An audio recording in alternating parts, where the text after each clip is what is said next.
तो सदा भवानी दाहिने किशन मुख रहे गणेश।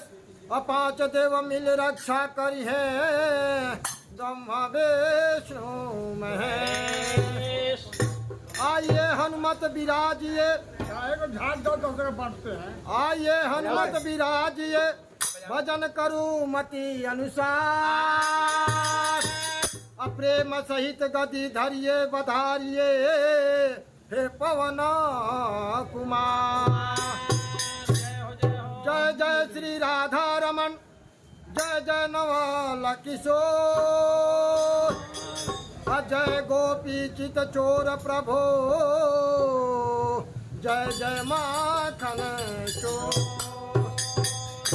भगति भगत भगवंत गुरु चतुर नाम वपू एक।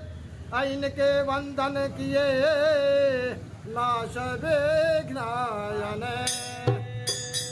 सिया राम मैं सब जग जानी अकरहूँ प्रणाम कर जोर जुग पानी।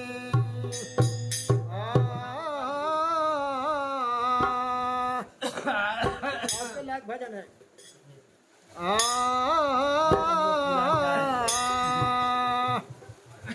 जेने जाता वो ने ओरहन लेके आवता फजीहत करावता ना हो। जेने जाता वो ने ओरहन लेके आवता फजीहत करावता ना हो। जेने जाता वो ने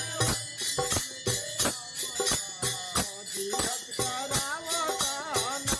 जेने जाता वो ने ओरहन लेके आवता फजीहत करावता ना।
धरती डूब जाला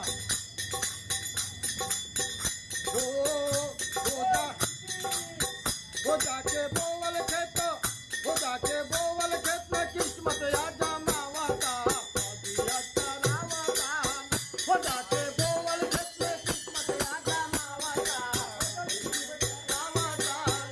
जेने जाता ओने और हमरे आवता दिया करावता हो जेने जाता ओने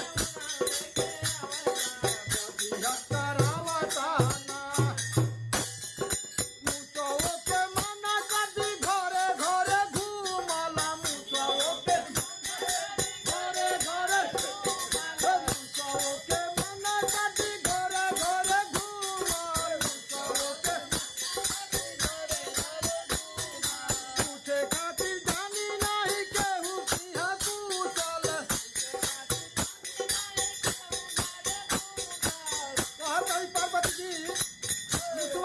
केहू के घर में घुस जाई तो ओकर पिटाई हो जाई कोई कुशल पूर्वक भी पूछी ना